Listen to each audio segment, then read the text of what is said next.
Para a maioria, o dia do fim da vida é desconhecido, enquanto para poucos sabem até o horário. Eles chamam de Vigília da Morte o período anterior à execução de um preso condenado. É um tempo de isolamento e espera, enquanto o preso conta as últimas horas de sua vida. O que passa por sua mente nesses momentos finais? Neste vídeo, veremos as últimas horas dos condenados à execução em seu último dia na Terra.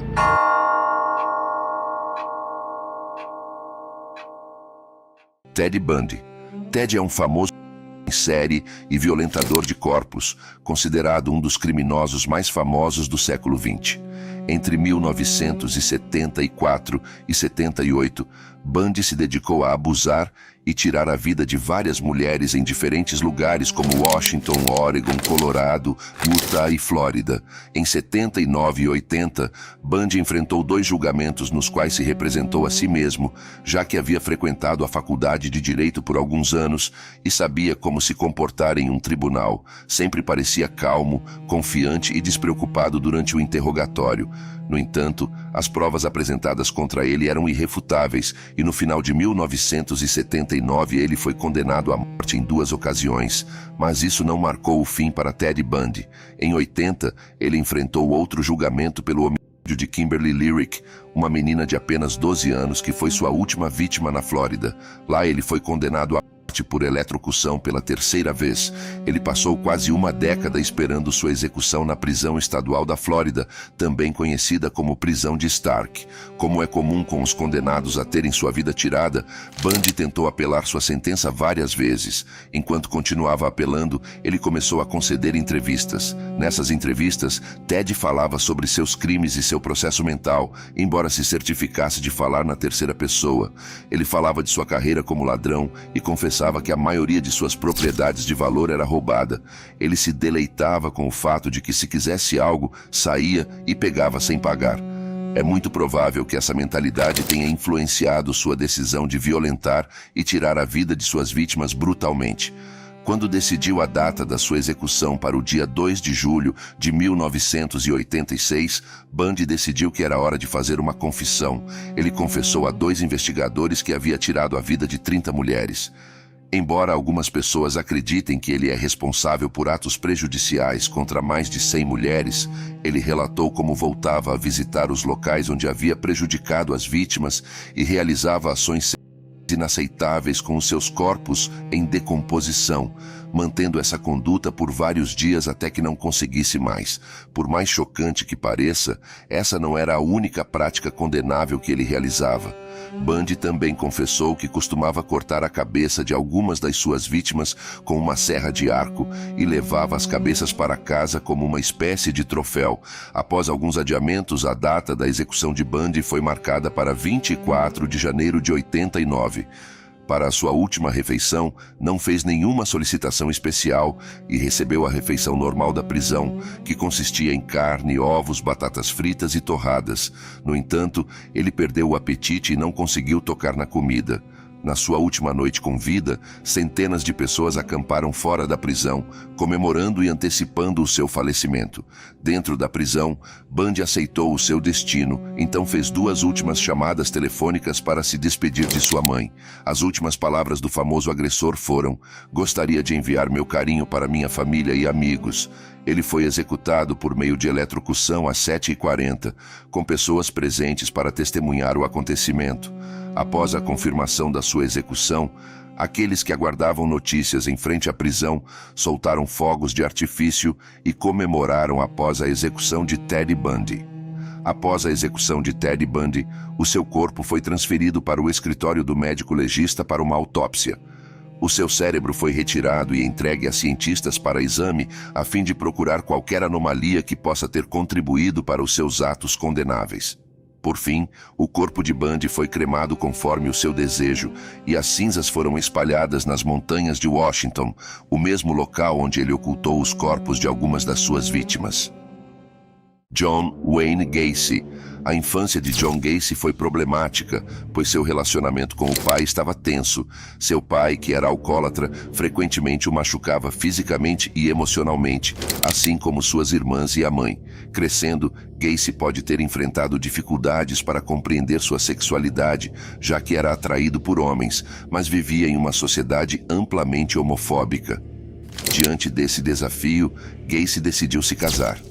Ele então se mudou para Waterloo, Iowa, onde a família de sua esposa possuía 3 restaurantes e ele se tornou um gerente. A vida de John parecia perfeita até maio de 68, quando foi acusado de agredir 2 meninos. Esse foi o início do caminho sombrio de Gacy, um caminho que eventualmente o levaria a um fim prematuro.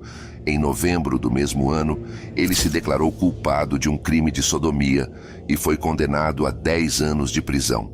Nesse mesmo período, sua esposa se divorciou dele e fugiu com seus filhos. Enquanto estava na prisão, John se tornou um prisioneiro comportado e, após cumprir 18 meses de sua sentença, foi libertado sob condicional em junho de 70. Assim que saiu da prisão, Gacy voltou para Chicago, onde nasceu, para recomeçar a vida.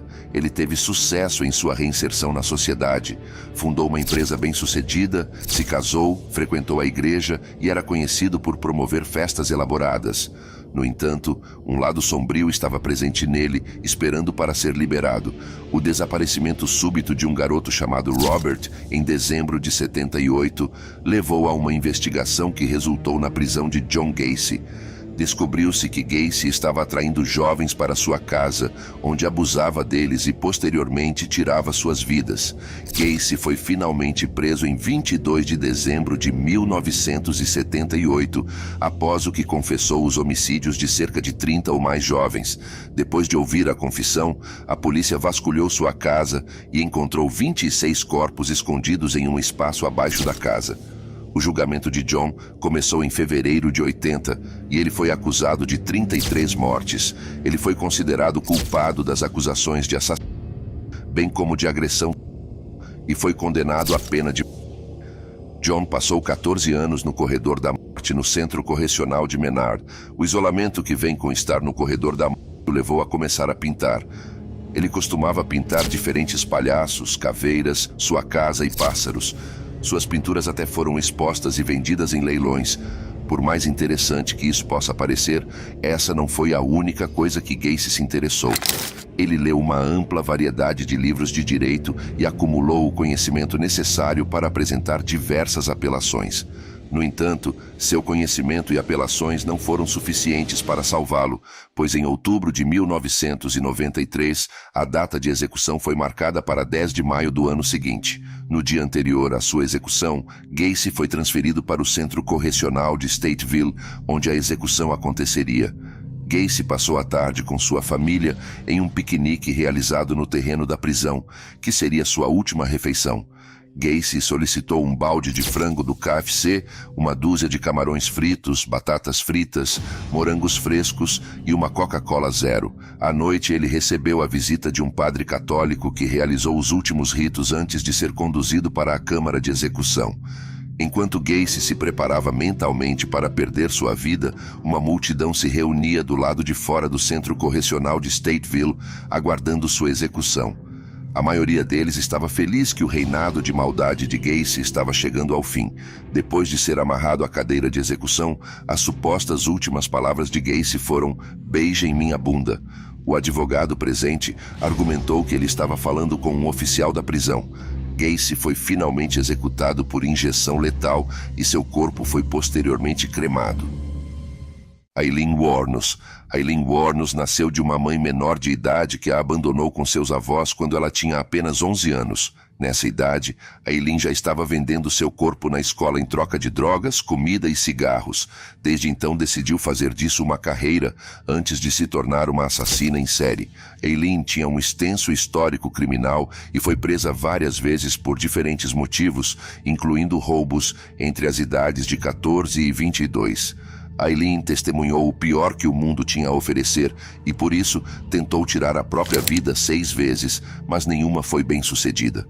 Enquanto trabalhava como prostituta, Aileen desenvolveu uma sede de sangue e a desencadeou entre 1989 e 90. Ela tirou a vida de 7 homens com idades entre 40 e 65 anos e ficou conhecida como a Dama da Noite. Aileen foi eventualmente presa na Flórida e acusada do homicídio de 6 homens. Durante o julgamento, o ônus alegou que os assassinatos foram cometidos em legítima defesa, pois estava sendo agredida pelos homens. Embora tenha sido diagnosticada com transtorno de personalidade borderline e transtorno de personalidade antissocial, Aileen não foi absolvida. A acusação argumentou que ela cometeu os crimes por ganho financeiro. Até fevereiro de 1993, Aileen foi condenada à pena de morte 6 vezes por todas as vidas retiradas, exceto 1. Desde o momento de sua prisão até a execução, Aileen passou 12 anos esperando sua própria execução. Sua estadia no corredor da morte foi marcada por altos e baixos, pois ela começou a fazer algumas alegações estranhas.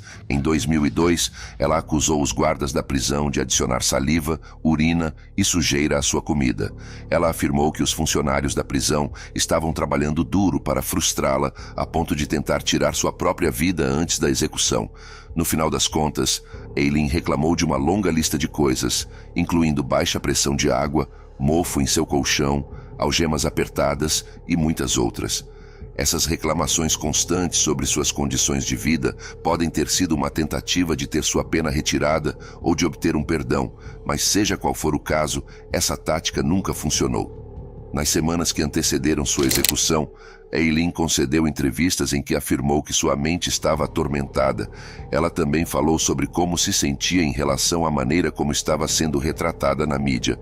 Aileen sentia que estava sendo injustamente retratada como um monstro e também estava sendo representada como uma tirana sem escrúpulos e sem consideração pela vida humana.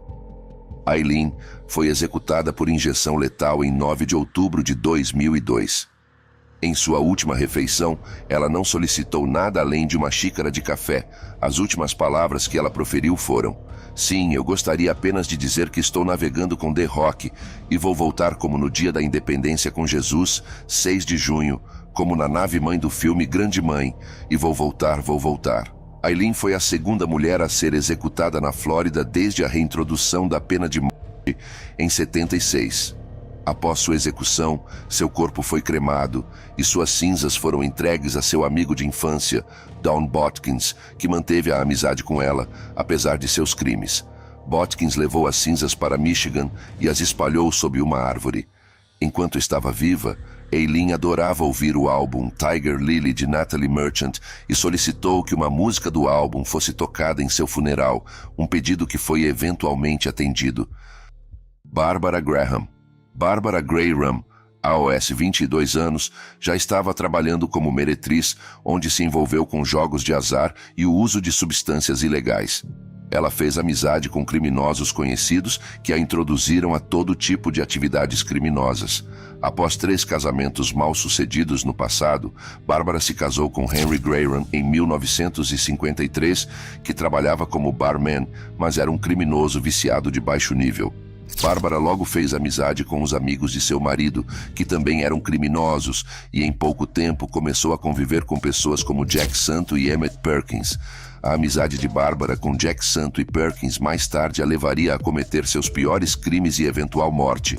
Conforme a amizade deles florescia, Barbara iniciou um caso com Perkins, que lhe contou sobre seus planos de roubar uma mulher idosa que supostamente guardava grandes somas de dinheiro e joias caras em sua casa.